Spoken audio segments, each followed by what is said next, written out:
மக்களே, எல்லாரும் எப்படி இருக்கீங்க? ஐ ஹோப் எல்லாரும் நல்லா இருப்பீங்கன்னு நம்புறேன். நானும் ரொம்ப நல்லா இருக்கேன்.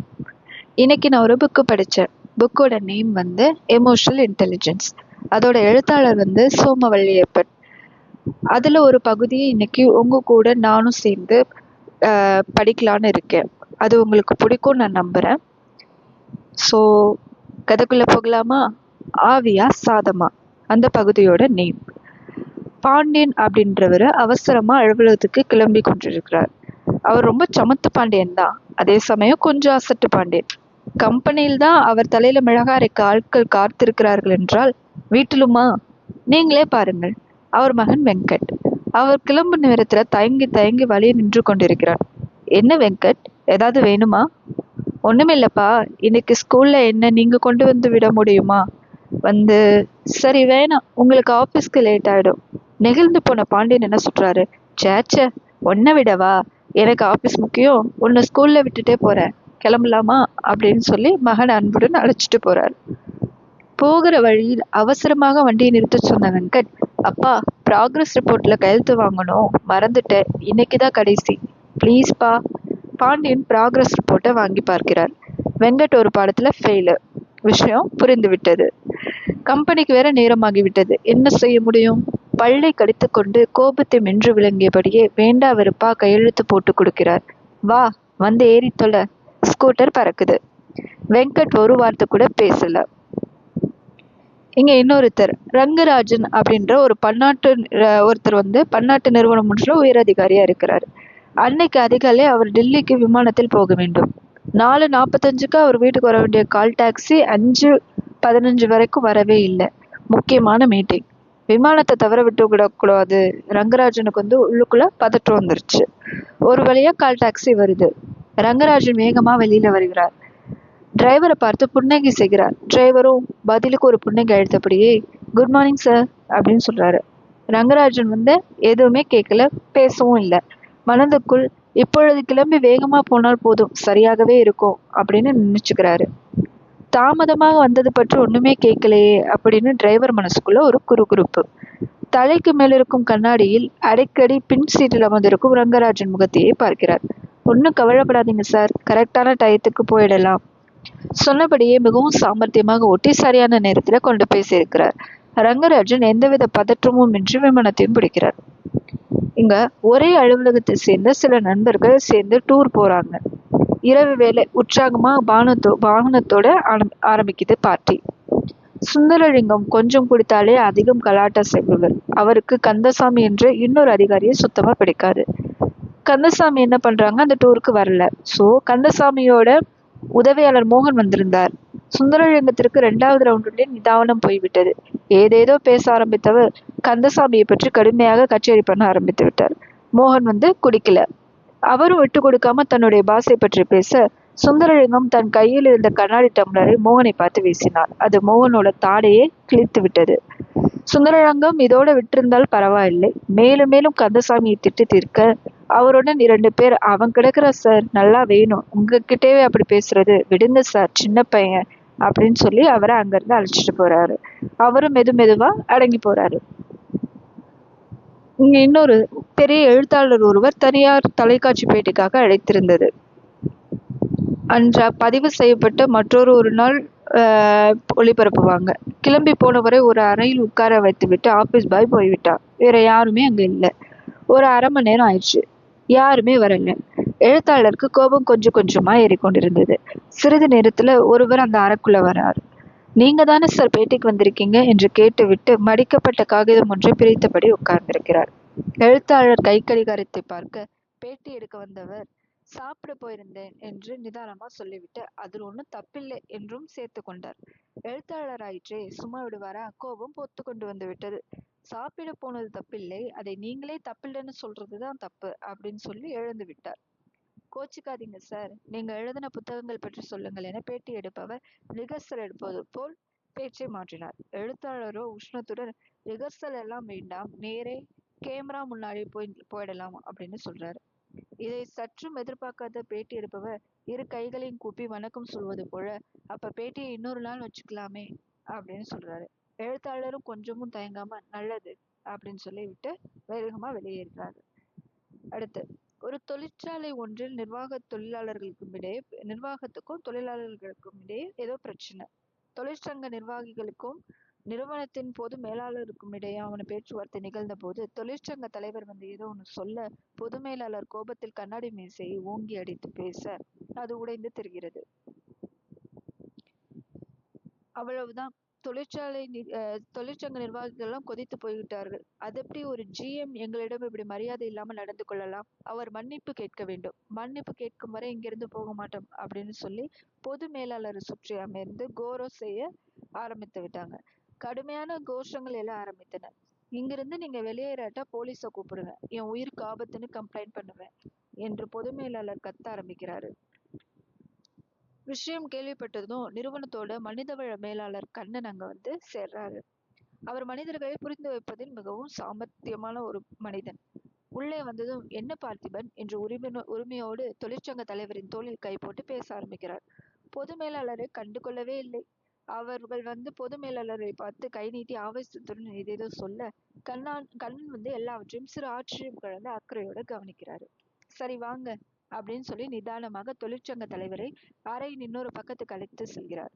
சரியான சமயத்தில் பொது மேலாளர் தொழிலாளர்களுக்கு செய்த பல நன்மைகளை வரிசையாக எடுத்துச் சொல்லி, விடுங்க வாங்க என்று சொல்ல, தொழிலாளர்கள் கொஞ்சம் காது கொடுத்து கேட்க ஆரம்பிக்கின்றார்கள்.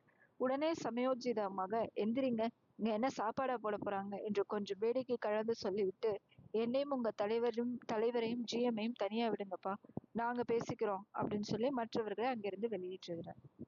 போலீஸ் அளவுக்கு போக வேண்டிய பிரச்சனையை சுலபமாக தீர்த்து எல்லோருடைய வாழ்க்கையிலுமே இப்படி எத்தனையோ சம்பவங்கள், உணர்வுகளை தூண்டும் சம்பவங்கள். யார் யாரோ எப்படியோ நடந்து கொள்கிறார்கள், நம்ம சீண்டப்படுகிறோம், உணர்வுகளுக்கு பலியாகிறோம், நிலைமை மோசமாகிறது, பிரச்சனை பெரிதாகிறது. ஆனால் அதே சமயத்தில் உணர்ச்சி வயப்படாமல் நம்மால் சூழ்நிலையை வந்து திறமையாக கையாளவும் முடியும்.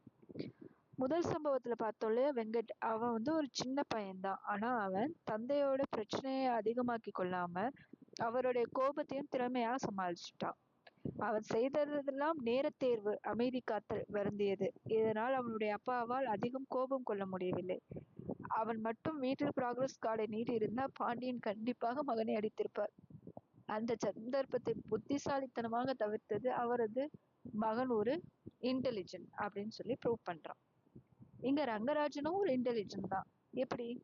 அப்போதைய தேவையை உடனடியாக ஏர்போர்ட் போக வேண்டும், அந்த டிரைவர் ஒத்துழைப்பின்றி செய்யவே முடியாது. எனவே டிரைவரை வந்து தாமதத்துக்கு குத்தி காட்டி சண்டை போடாம தன்னோட உணர்ச்சிகளை கட்டுப்படுத்தி சமயோஜிதமாக செயல்பட்டதுனால தானே அவரோட காரியம் கச்சிதமாக முடிஞ்சது. இங்க சுந்தரலிங்கம் கந்தசாமி உதவியாளரை கண்ணாடி டம்ளரால் அடித்தது எந்த விதத்திலும் நியாயமில்லைதான். ஆனா அங்க அப்பொழுது நியாயம் பேசி கொண்டிருந்தால் பிரச்சனை வந்து இன்னும் பெருசாகும். தவிர பேசுவதால் ஒன்றும் நியாயம் கிடைக்கப் போவதில்லை. அவர் செய்தது சரிதான் என்று சொல்லி அவர் இந்த இடத்திலிருந்து நகர்த்தி அந்த 2 பேரும் பிரமாதமான இன்டெலிஜென்ட்கள். வேற என்ன செய்திருந்தாலும் குடிபோதையில் இருப்பவரை சமாதானப்படுத்த முடியாதல்லவா? அடுத்து வந்தது, அந்த எழுத்தாளர் மேல் எந்த தவறுமே இல்லை. ஆனால் நடந்த நிகழ்ச்சியால் இருவருக்குமே நஷ்டம் தானே.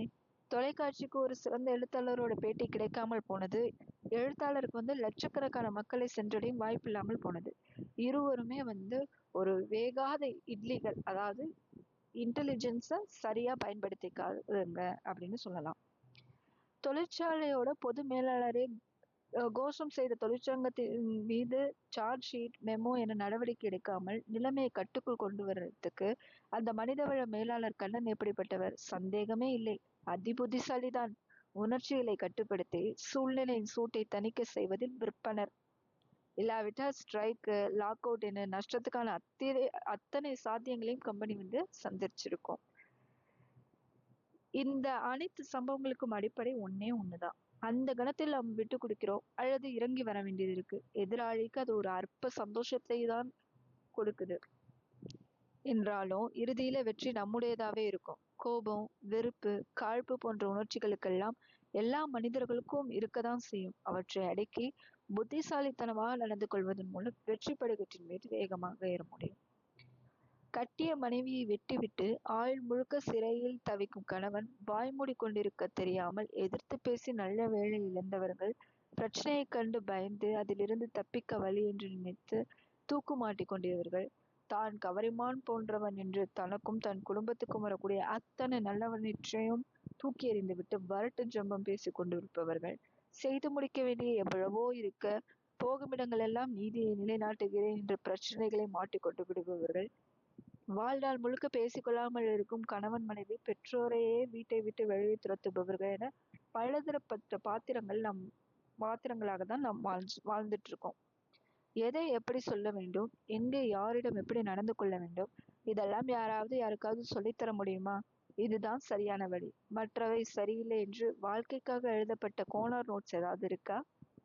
அப்படி இருந்தால் அது ஏன் பெரும்பாலானவங்களுக்கு தெரியல, அல்லது தெரிஞ்சும் சிலரால் ஏன் அவற்றை கடைபிடிக்க முடியல? அடிப்படை இதுதான். ஒவ்வொரு மனிதனுக்கும் 2 கண்கள், 2 கைகள், 2 கால்கள், 2 காதுகள் இருப்பது போல உள்ளுக்குள் அறிவு, உணர்ச்சி என்கிற வேறு தேவதைகள் குடிக்கொண்டிருக்கின்றன. அறிவு மிகுந்தால் ஆனந்தம், உணர்ச்சி மிகுந்தால் ஆபத்து. உணர்ச்சியை சமயோஜிதமாக பயன்படுத்தி அறிவை செழுமைப்படுத்த முடியுமானால் அதுதான் புத்திசாலித்தனம். இது கை வந்து விட்டால் வேறு ஏதும் 2ஆம் பட்சம்தான். ஆனால் உணர்ச்சியை எப்படி கட்டுப்படுத்துவது, அல்லது கட்டுப்படுத்த வேண்டிய விஷயம்தானா அது?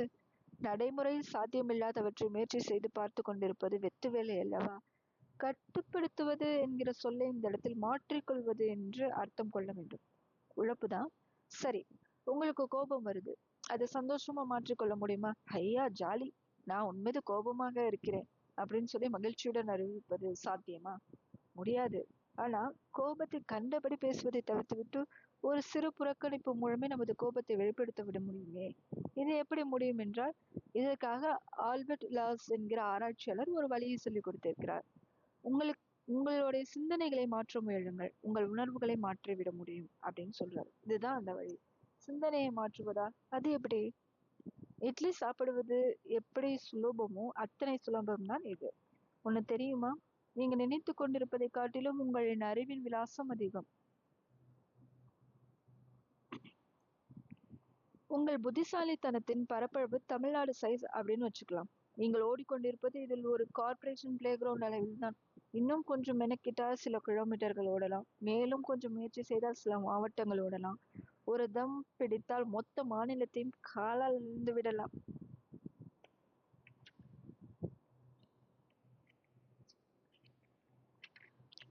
இது முடியாத காரியமே அல்ல. எதையும் 2 விதமா யோசித்து பார்க்கிறது அப்படிங்கிறது ஒரு கலை. அது இதுக்கு கை கொடுக்கும். சிந்தனை எப்படி மாத்துறது, இதுதான் விஷயம் இல்லையா? பார்த்துடலாம். நமது நண்பர் பாண்டியன் படாத பாடுபட்டு எப்படியோ கம்பெனியில ஒரு ப்ரொமோஷன் வாங்குறாரு. தன் மீது மேலதிகாரிகளுக்கு இருந்த கசப்புகளை எல்லாம் கொஞ்சம் கொஞ்சமா கரைச்சு சரி போனால் போகிறது என்று அவருக்கு பதவி உயர்வு கொடுத்து விடுறாரு. தனி அறை, ஏசி அறை, சுழல் நாற்காலி. இப்போது அவர் ஒரு ஆபீசர், ஆனாலும் ஜூனியர் ஆபீசர் தான். ஏனென்றால் கொட்டை போட்ட தாத்தாக்கள் பழப்பேர் இருக்கிறார்கள். இதோ பாரு பாண்டியா, ஆபீசர் ஆயிட்டுன்னு மெதப்புல இருக்காத, ஒழுங்கா வேலையை பாரு. நாற்காலியில இருந்து டேபிள்ல இருந்து கீழே விழுந்தா பெருசா காயம் படாது, மாடியில இருந்து விழுந்தா மண்டை பேந்துரும் தெரியும்ல அப்படின்னு எப்போதும் போல மிரட்டுறாங்க. பாண்டியனுக்கு கோபம் வருது. அவர் யாருக்கும் குழையடித்து இந்த பதவி உயர்வை பெறவில்லை. தான் திறமையை நிரூபித்து ஏற்க வைத்து போராடித்தான் தனக்குரிய பதவியை பெற்றிருக்கிறார். ஆனாலும் இந்த சீனியர்கள் எப்படியெல்லாம் மட்டம் தட்டுகிறார்கள். நியாயமான கோபம்தான். ஆனால் பாண்டியன் இப்போது கோபத்தை காட்டவில்லை, மாறாக வேறு விதமாக யோசிச்சு பார்க்கிறார். ஆமாம், இவர்கள் சொல்வதில் என்ன தவறு? யாராக இருந்தாலும் உயர் பதவியில் இருப்பவர்கள் அதிக எச்சரிக்கையுடன் இருக்க வேண்டியது அவசியம் தானே. இது தக்க நேரத்தில் தனக்கு அளிக்கப்பட்ட அன்பான எச்சரிக்கை என்று ஏன் எடுத்துக்கொள்ளக்கூடாது? எல்லாம் எனக்கு தெரியும் சார் என்று சொல்லிவிட்டு போயிடலாம் தான். ஆனா சொன்னபடி மாடியிலிருந்து கீழே விழுவதற்கான அத்தனை வேலைகளையும் இந்த சீனியர்களே செய்து விடுவார்கள். மாறாக புரியுது சார், நீங்க சொல்றபடி கவனமா நடந்துக்கிறேன், அப்பப்ப நீங்க தான் சார் எனக்கு அட்வைஸ் பண்ணி வழி நடத்தணும் அப்படின்னு சொல்றாரு. சீனியர் பெருசுகள் முதலில் அதிர்ச்சி அடைகிறார்கள். ஆனாலும் சமாளிச்சுட்டு, என்னப்பா நீ, உனக்கு எதுக்கு அட்வைஸ் எல்லாம், நீ படிச்சவன், நாளும் தெரிஞ்சவன், அதெல்லாம் ஜமாயிச்சிடுவேன் என்று அந்தர் பல்ட்டி அடிக்கிறார்கள். அதே சீனியர்கள் தான் பாண்டியன் சிறப்பாக பணியாற்றுவதாக கம்பெனி முதலாளியிடமும் எடுத்து சொல்கிறார்கள். பாண்டியன் இப்போது கம்பெனி ஒரு ஸ்பெஷல் ஸ்டார் ஆயிட்டாரு. முன்னால் சண்டை போட்ட உற்பத்தி துறை ஆசாமி எல்லாம் கை கட்டி கொண்டு நிற்கிறார்கள். எப்படி முடிஞ்சது? சிம்பிள். சிந்தனையை மாற்றிக்கொள்றது மூலமா சாத்தியமான விஷயம்தான். நீ யார் எனக்கு சொல்வது என்கிற வருகிற கோபம்தான் சாதத்தை குக்கரிலிருந்து எடுத்தவுடன் முகத்தில் அடிக்கிற முதல் ஆவி. அதை அப்படியே ஆற போட்டுவிட்டு உள்ளே இருக்கும் சாதத்தை எடுத்தால் தான் பசி போகும். ஆவி முகத்தில் பட்டால் வெப்பம்தான், வேதனைதான். நமக்கு ஆவி முக்கியமா, சாதம் முக்கியமா? ஒரு வழியா இந்த பகுதியை நம்ம படிச்சு முடிச்சிட்டோம். இதுல இருந்து நீங்க என்ன தெரிஞ்சுக்கிட்டீங்க? நான் ஒரு விஷயம் இதுல தெரிஞ்சுக்கிட்டேன். எனக்கு ஒரு பிரச்சனை வருது. வீட்ல பெரிய விவாதம் நடக்குது. அப்போ நான் என்ன பண்றேன்? முதல்ல நான் ரொம்ப கோபப்படுறேன். அப்போ எனக்கு என்ன நடக்கும்? அந்த சண்டை பெருசுதான். நம்ம சொல்றது நம்ம சொல்ல வந்த விஷயங்கள கரெக்டா எதிர்ல இருக்கவங்களும் புரிஞ்சுப்பாங்களான்றது நமக்கு தெரியாது. நம்ம ஒரு விதத்துல எடுத்து சொல்லுவோம். அவங்க ஒரு விதத்துல எடுத்துப்பாங்க. அதே அந்த விஷயத்த அப்போதைக்கு ஆற போட்டு, சரி நான் தான் தப்பு அப்படின்னு சொல்லி விட்டு குடுத்துட்டு நம்ம போறோம். அதே சமயம் அது கரெக்ட்டுன்னு ஆயிடாது. கொஞ்சம் ஆற போட்டு அந்த பிரச்சனைகள மெதுவா, லேசா அப்பப்போ சொல்லி காமிப்போம். ஓகே இப்படி இருந்தது. இந்த விஷயம் வந்து அன்னைக்கு நீங்க பண்ணது சரியா? அப்படின்னு நம்ம கேள்வி கேட்கும்போது, அவங்க யோசிக்கிறதுக்கு நிறைய வாய்ப்புகள் இருக்கு. நான் கரெக்ட்டா தான் சொல்றேன்னு நினைக்கிறேன். உங்களுக்கு அது புரிஞ்சுதுன்னா, உங்களுக்கு இந்த கதையில என்ன புரிஞ்சுது? நீங்க என்ன தெரிஞ்சுக்கிட்டீங்க? உங்க லைஃப்ல